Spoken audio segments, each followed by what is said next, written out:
Yeah. Well, hello. Hello. Hello. How are you Adish, guys? Jared. How's it going? It's going well. Doing great. Good.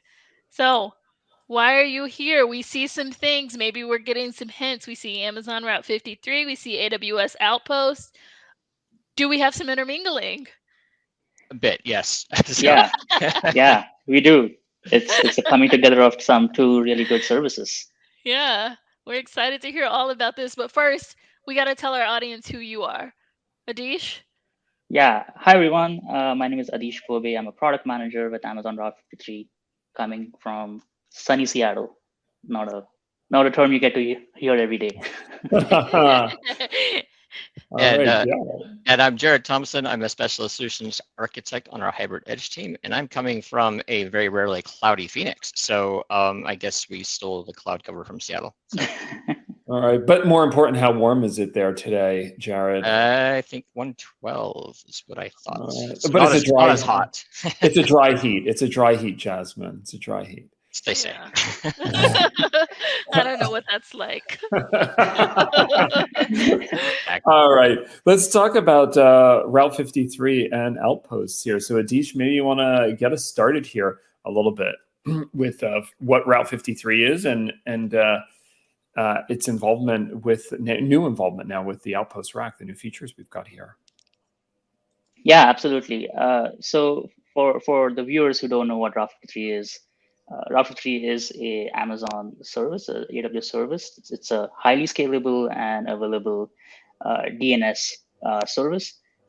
And again, just to give a quick introduction of what DNS is for viewers who don't know what that is, um, it's a way for to translate any human readable domain like www.example.com. If you type in your browser, to translate that into actual IP addresses, which are used by machines and computers to actually reach out to the domain and the resources out there on the internet or anywhere. And so a key part of that is the resolution, which is what Graphics Resolver provides when your workloads in your VPCs, your virtual private clouds on AWS are reaching out to internet or anywhere on the AWS or even on premises network. The Graphics Resolver helps you convert those domains into actual IP addresses. And so we are bringing that to Outposts. And it has a host of different benefits, namely the availability part and also the performance improvements. And I'll let Jared, who's expert in Outpost, talk about what Outpost really is and how it really impacts customers on Outpost today. Thank you. So I'll just follow up with that. So AWS Outposts is bringing the cloud to your data center. So you put the services that you already know and love that you run in region today, and you can put them on compute instances and put them inside your own data center. So the next question is, why would you want to do this? So two reasons. Low latency is a primary reason. So if you have compute that needs to live next to a manufacturing floor, Outpost is a great way to do that. You may also have some data residency requirements where the government or other agency requires you to do your processing in a local data center or in a specific geographic region. So those are a couple of use cases for Outposts. So traditionally, the Route 53 team and the Outpost team, we've always sent all of our Route 53 queries to the region. So this particular announcement is exciting to us because it puts this service directly on the Outpost. And I don't know if you have anything else, Adish, or if I should go into the live demo.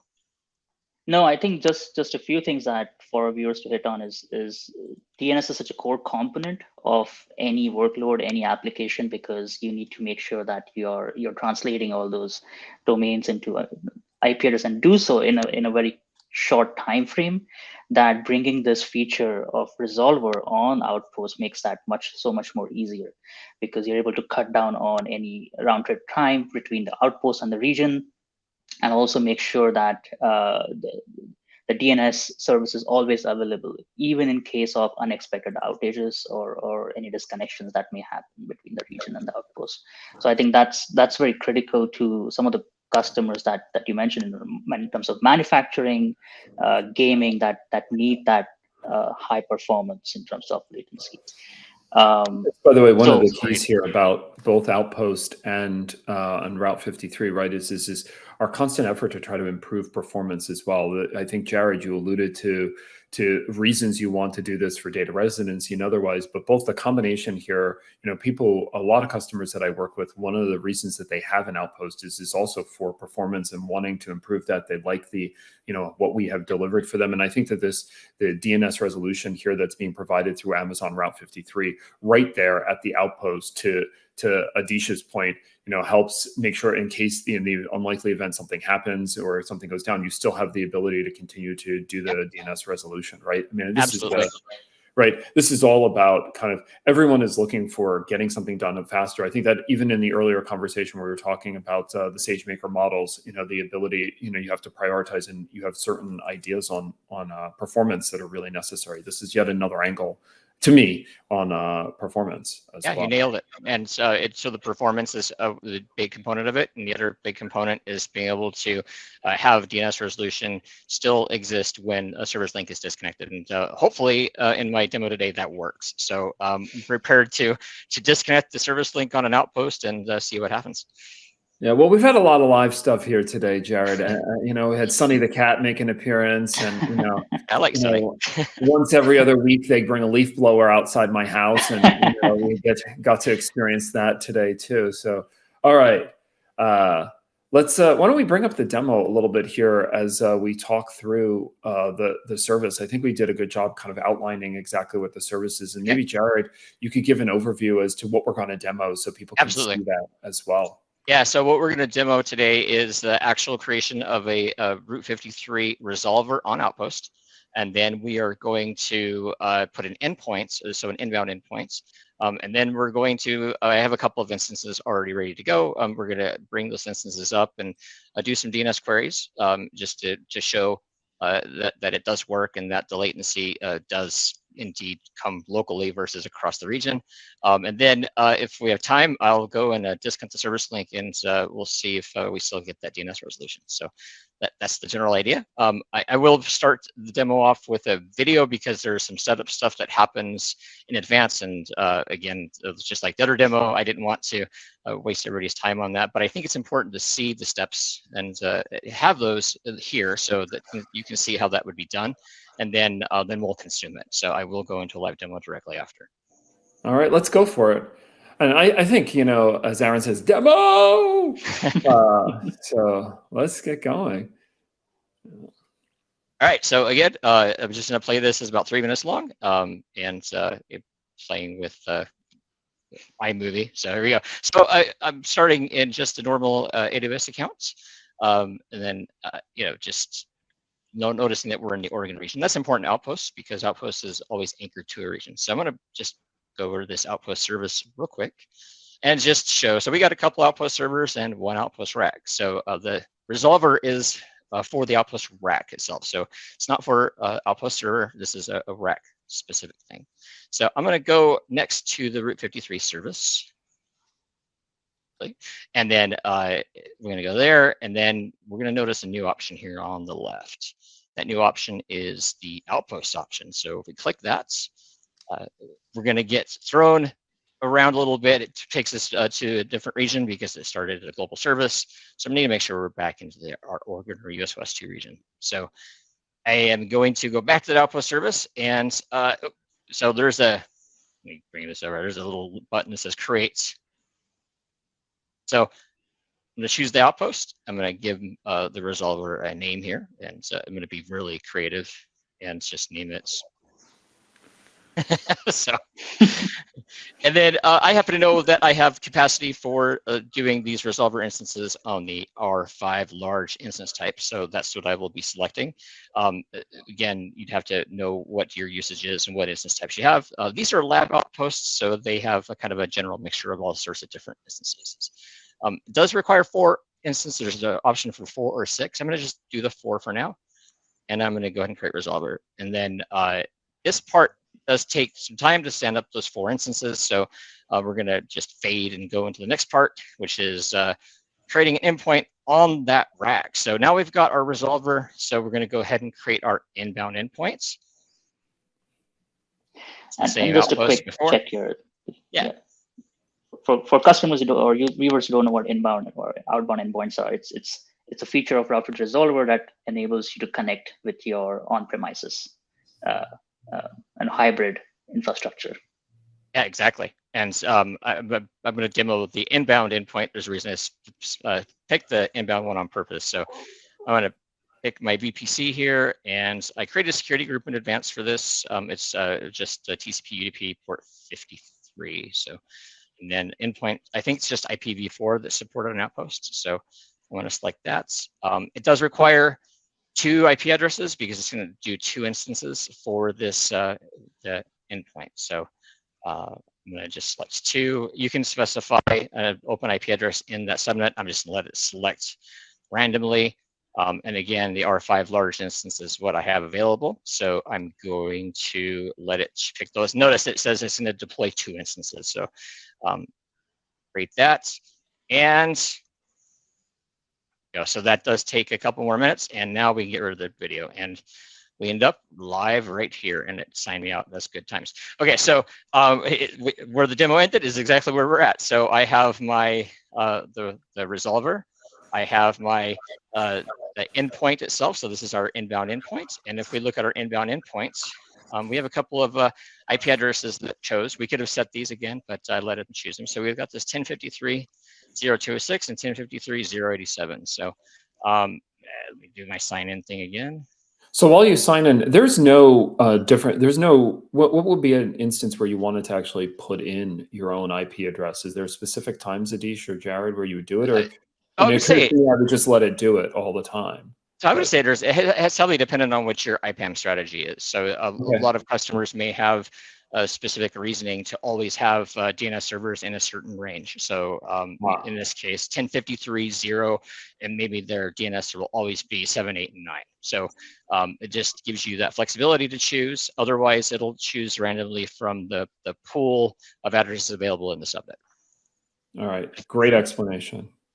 All right, I'm going to go ahead and just connect to this instance real quick. And again, this is live, so we'll see what happens. It's going to work. Of course it is. So I have 3 instances. This is the first one. And oh, yeah, okay, good.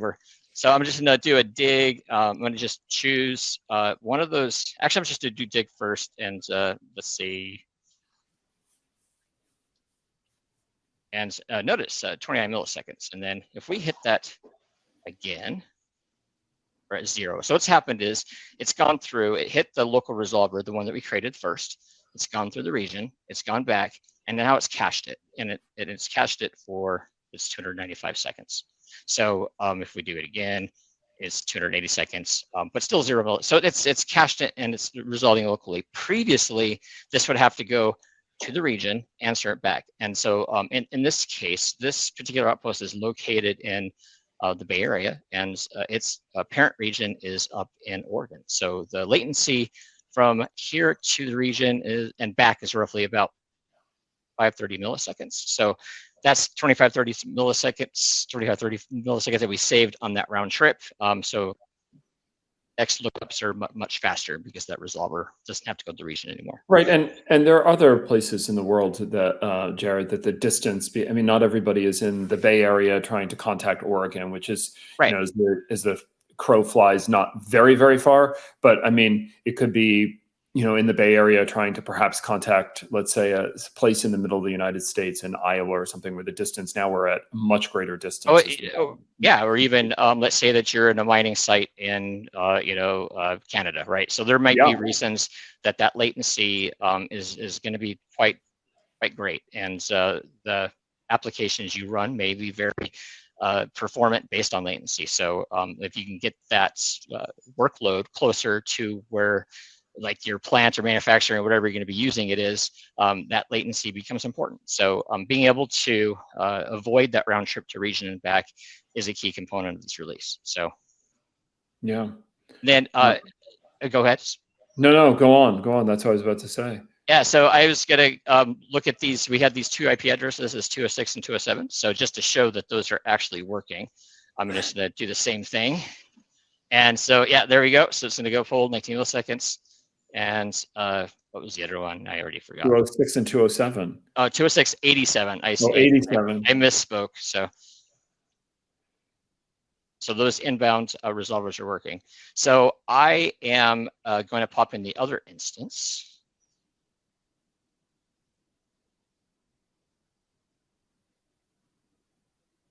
That's a actually, while we bring that up, and we'll do the same thing. Let's pick another one of our domains here. 0, and then if we go over here, actually, where did that instance go? Yeah, so one thing that to note here, that Jared is demoing is it's not just going to cache anything that is hosted on the Outpost, but anything that could be out there on internet, public internet domain as well. As long as it's cached in the Outpost resolver from Route 53, it will be available to you. Exactly. And I do have another instance here that is, so this is on an Outpost server behind, so if you're familiar with the Outpost, there's a local gateway. So the local gateway goes to on-prem. So this particular instance is for all intents and purposes in our lab is an on-prem device. So I can dig the same thing like Twitch TV. So this is that local resolver across that local gateway. So my on-prem devices can use the Outpost resolvers to do DNS lookup. Alternatively, I'm going to do this. I'm going to connect to it. That is, I'm going to just let it ping. So the reason I'm doing this is I am going to disconnect the service link. So I'm going to do that by this. So this particular Outpost is on what we call private link. So I'm going to change these rules. So instead of allowing our private link, I'm going to just do something different. That should thoroughly break the Outpost service link anyway. And let's see if that broke it. So we should get a stop responding. So now what's happened is the Outpost itself is isolated from the region. So traditionally, if this happened, you wouldn't get DNS resolution anymore. But if I were to, I've never done this on this instance, but if it did, that should solve. It may take a second because what's happening is the resolver itself is looking to see if it's able to talk to the parent region, which it cannot. So it should return a cached entry here. So this is where live demos work or don't work. So prior inbound endpoints. Actually, which other one did we do? We did AmazonAWS.com. Right, we did, yeah. So do it against the endpoint itself.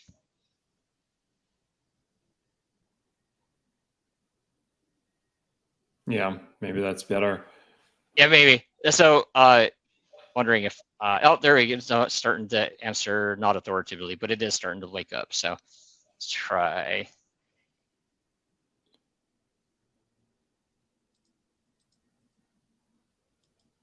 There we go. So it is answering. It just took a second for it to realize that the service link was down. So what it's doing now is it replied with the addresses that it had cached. So it's not able to talk to the parent region yet. We can prove that. But it is answering from its cache, and it'll actually answer local DNS requests. So if you have things like Route 53, local hosted domains that you can push to the resolvers, it'll resolve that. Where that becomes important is things like Elasticache and RDS that have those DNS names that are used for the service, it'll cache those. So even if the service link goes down, those are still resolvable. So that's what the service really provides best value for. But so this, where it's answering from its cached lookup is a part of the feature as well. So I'm gonna go ahead and turn the service link back on. But do you have any questions while I do that?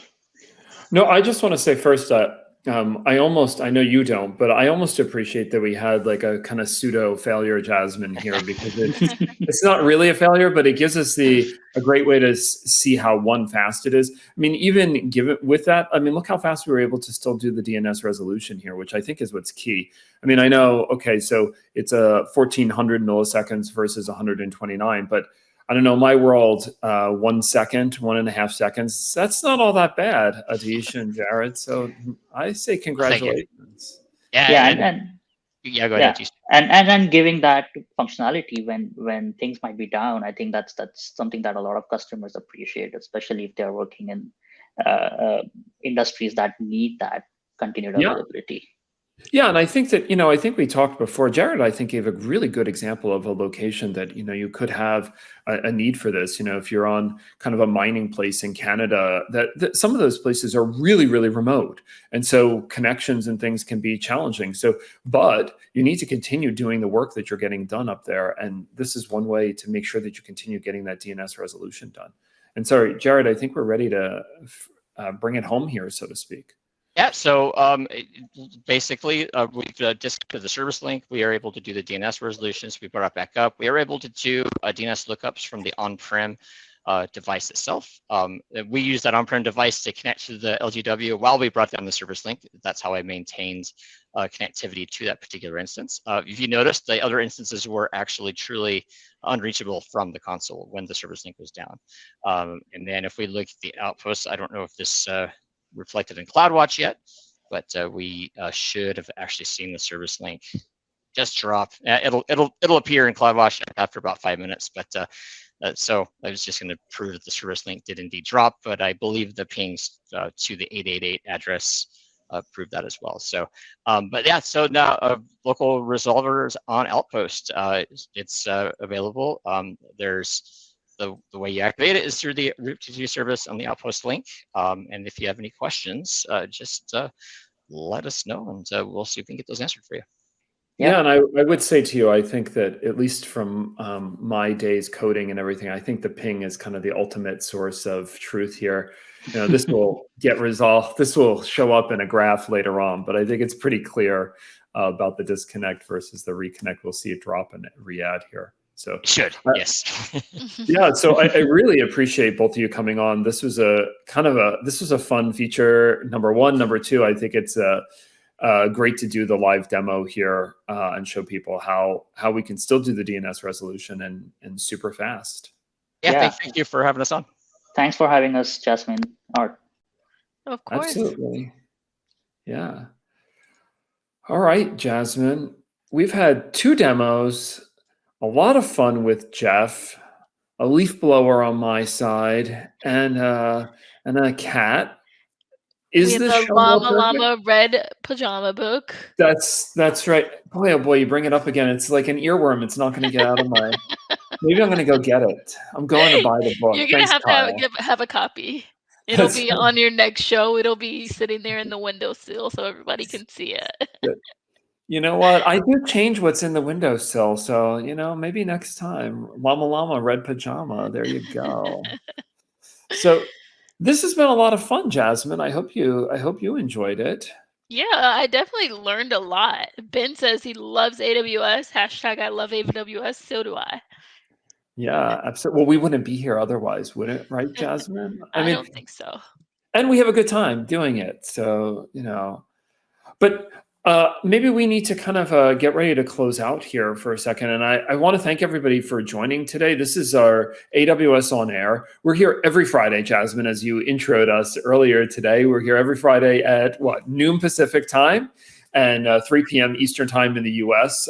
Take a look at that. And then we have a bunch of other shows that air throughout the week that you can see and find Jasmine and myself on a bunch of them as the week goes around. So we look forward to seeing you back here next week for another exciting edition. And you can take a look at all of our past editions of our 2023 show. We've dropped a link in for the shows in the past. If there's anything you want to catch up on, take a look at. We do live shows as well at some of our big events, such as the AWS Summit in New York this week that happened earlier this week. And we do other things that will be at reInvent and a bunch of other places. So thank you, everybody. And Jasmine, this has been a pleasure, at least on my side. It's been delightful. I got to close it out with one final housekeeping item. We want to know how we did today. We want to know and make sure that we have delightful shows like this every single time. So let us know how we did. Take a quick survey here. It'll take about 5 minutes of your time and let us know what you liked today. Maybe if there was something that you didn't love, tell us what that was so that we can do less of it. But we want to know what it is that you love so we can do more of that. And we can bring that to you on our weekly shows. Absolutely. And let us know if you want to see Sunny again. We'll force June to give another appearance of Sunny the cat. All right, Art, let's close it all out. right. Thank you. Thanks, everybody. Have a good afternoon.